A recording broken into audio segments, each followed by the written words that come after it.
Nu har I set lidt videoer om størrelsesforhold og målestoksforhold. Målestoksforhold, det er altså størrelsesforholdet mellem en afstand på en figur eller en tegning, og så den tilsvarende afstand på en anden figur eller ude i virkeligheden. Det kunne for eksempel være forholdet mellem et kort og centimeterne på kortet, og så den faktiske afstand ude i virkeligheden. Nu er I nået til, at I skal arbejde selv. I skal måle klassen op, og det skal vi forhåbentlig bruge til i næste uge eller næste uge igen, at få bygget en model af klassen. Så det I gør, det er, at I går sammen i grupper af 3 eller 4 personer. Der må maks være 4 i en gruppe. Så skal I bruge et målebånd. Vi har altså nogle 1 meters målebånd, så I kan måle lidt større afstande end med en almindelig lineal. Og så skal I bruge noget ternet papir. Og en blyant. Jeres opgave det er at få tegnet først en skitse af klassen, og derefter en tegning af klassen i et rigtigt målestoksforhold. Så det kan være en god idé for at have et overblik og have styr på sine mål, og starte med at tegne en skitse af klassen. I B-klassen er der nogle skabe og nogle borer, smartboard, så er der nogle elevborer. Tegner jeg bare sådan cirka, jeg ved godt, der ikke er helt nok borer. Der er også nogle stole faktisk.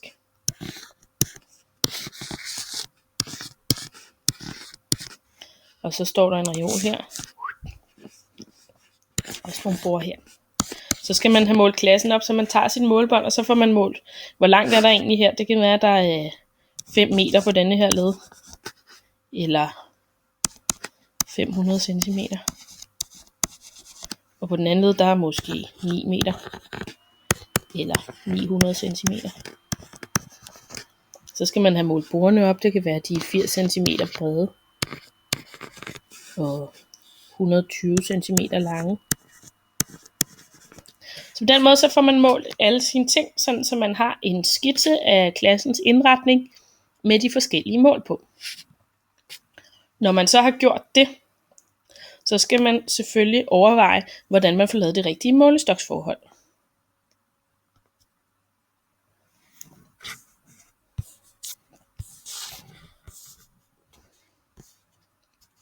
Hvis nu at klassen den var, lad os sige, 8 meter lang og 5 meter bred, så skal man enten bruge rigtig mange papirer for at få det til at være der, eller også så skal man have skaleret det ned og få lavet et målestoksforhold, der giver mening. Hvis nu vi sagde 1:100, så vil det betyde, at 1 cm på tegningen var 100 cm i virkeligheden. Det vil betyde, at der skulle være 8 cm på tegningen, for at det var 8 meter i virkeligheden. Det bliver måske en meget lille tegning. Men hvis nu vi i stedet siger 1:50, så ville 16 cm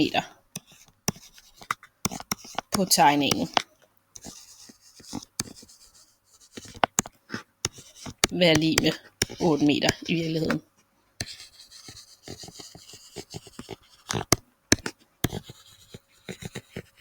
Det er måske mere realistisk, men det kunne også være, at vi faktisk skulle helt ned og sige 1:25, sådan så 1 cm på tegningen var 25 cm i virkeligheden. Det ville være det samme som, at 4 cm på tegningen ville være 100 cm i virkeligheden. Og det vil altså så sige, hvis der var 8 meter herovre, så ville det være 8 gange 100 cm. Og 8 gange 4 cm, det vil blive 32 cm.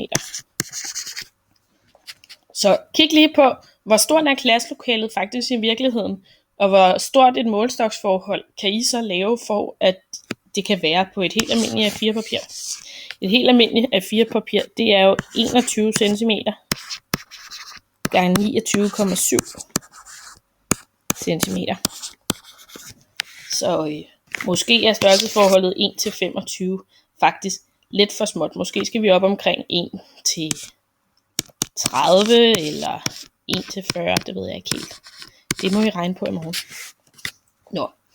Når så I har fået lavet skitsen, og I har fundet ud af, hvilket målstoksforhold I vil arbejde i, så skal I selvfølgelig have tegnet den rigtige ind. Så hvis vi ved, at klasselokalet er 8 x 5 meter, og vi har et størrelsesforhold, der hedder 1-40, så ved vi, at 1 cm i virkeligheden er 40 cm på papiret. 8 x 5 meter, det er det samme som 800 cm gange 500 cm. Hvis vi arbejder med målstoksforholdet 1-40, så må vi dividere med 40. Så vi siger 800 divideret med 40 gange 500 divideret med 40.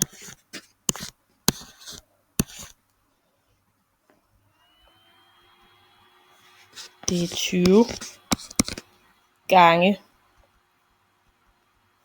12,5.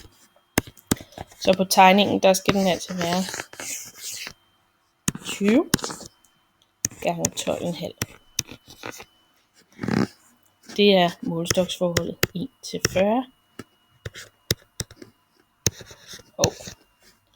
Der blev lige kludret i det her. Prøv lige igen. 1-40. Vi kan lige tjekke ved at gå den anden vej og sige 20 gange 40. Ja, det er 800. Og 12,5 gange 40. Det er 500. Det passer altså, at hvis denne her er 20 cm, og denne her er 12,5 cm, så svarer de til, at de er 800 cm eller 8 meter, og 500 cm eller 5 meter i virkeligheden. Nu har I fået tegnet jeres ramme, og så kan I selvfølgelig på samme måde få tegnet alle bordene og stolene og skabene og sådan noget ind. Hvis I er rigtig gode og bliver færdige med alt det her, og har fået lavet en flot skitse i det rigtige målstoksforhold af klasselokalet set oppefra, så må I også meget gerne tage og måle væggene op. B-klassen, I skal bare tage selve klasselokalet, ikke det lille ekstra stykke ud på den anden side af skillevæggene. Så det er jo noget med at få målt placeringen af vinduerne, og få målt op, hvor meget skabet fylder, og hvor er døren henne, og hvor sidder tavlen, og hvor er smartboardet, og der er opslagstavler, og inde i B-klassen er der skillevæg, så der skal også være noget plads der. Og sådan. Men det vigtigste er, at I får lavet denne her skitse herop. Hvis I når nogle af væggene, så er det bare fedt. Men det er ikke nødvendigt lige nu.